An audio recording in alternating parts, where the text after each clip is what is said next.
अस्सलाम वालेकुम जी। के केयर में खुश आमदीद। मेरा नाम है डॉक्टर अब्दुल कुद्दूस। आज हम सर्बेक्सी के बारे में बात करेंगे।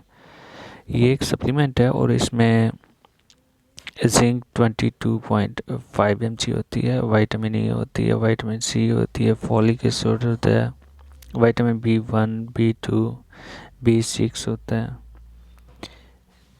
निकोथिनामाइड होता है और साथ में B12 होता है। इसमें इवन कैल्शियम भी मौजूद होती है।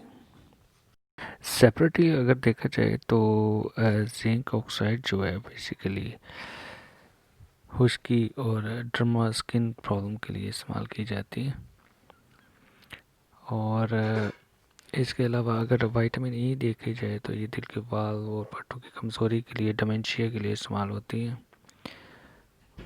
और अगर हम कह लें कि B1 के बारे में देखें तो ये फेफड़ों और पैंक्रियाज का जो कैंसर होता है उसमें इस्तेमाल करवाई जाती है।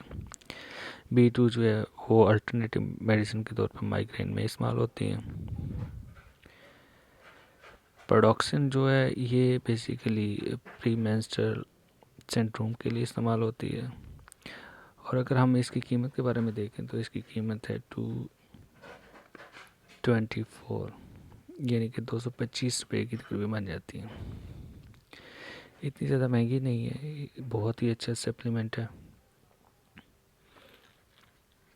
बहुत नाइस हैबिट की ये प्रोडक्ट है। सर्बेक्सी में बेसिकली 30 गोलियाँ होती हैं और अगर इसका यूसेज देखा जाए तो दिन में एक इस्तेमाल की जाती है और ज़्यादा मुनासिब रहता है कि अगर दूध के साथ इस्तेमाल की जाए। और रात में ये अच्छा असर दिखाती है। एक गिलास दूध के साथ एक गोली रोज़ाना रात को ली जाती है। अगर इसका कलर देखा जाए तो ये बेसिकली कोटी टैबलेट होती है, सिल्वर ग्रेश कलर होता है इसका, ये सिल्वर वाइट कलर कह लें तो ये कह लें कि जिंक, विटामिन ई, सी, फॉलिक एसिड और बी कम्प्लेक्स है बेसिकली।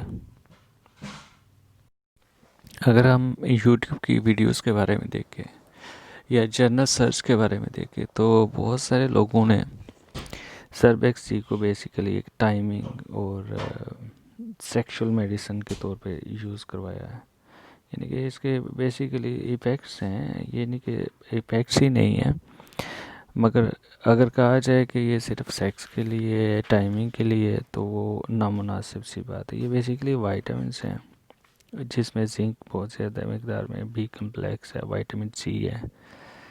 हाँ, ये बूस्ट कर सकती है आपके रिप्रोडक्टिव सिस्टम को, मगर ये बिल्कुल नहीं कहा जा सकता कि ये सिर्फ कह लें कि टाइमिंग के लिए या ख़ास काम के लिए।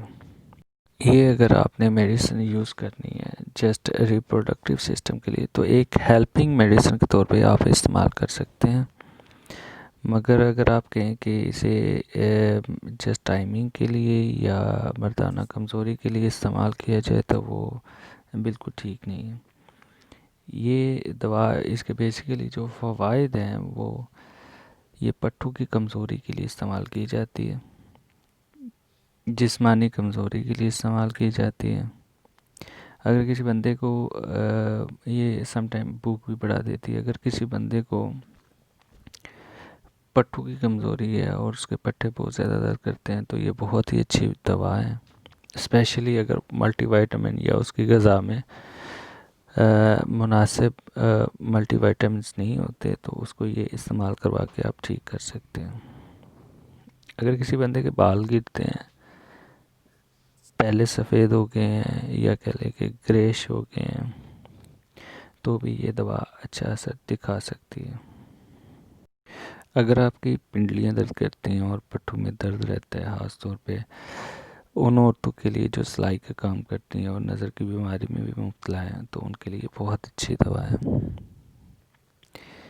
ये। अगर आपको बांझपन, मगर वो सिर्फ मुनासिब नामुनासिब ग़िज़ा की वजह से प्रॉब्लम चल रही है आपकी, जिसमें मुकम्मल विटामिन्स और फॉलिक एसिड या जिंक मौजूद नहीं था, तो ये दवा काफ़ी अच्छा असर कर सकती है। ये गोलियां बड़ी अच्छी हैं उसके लिए।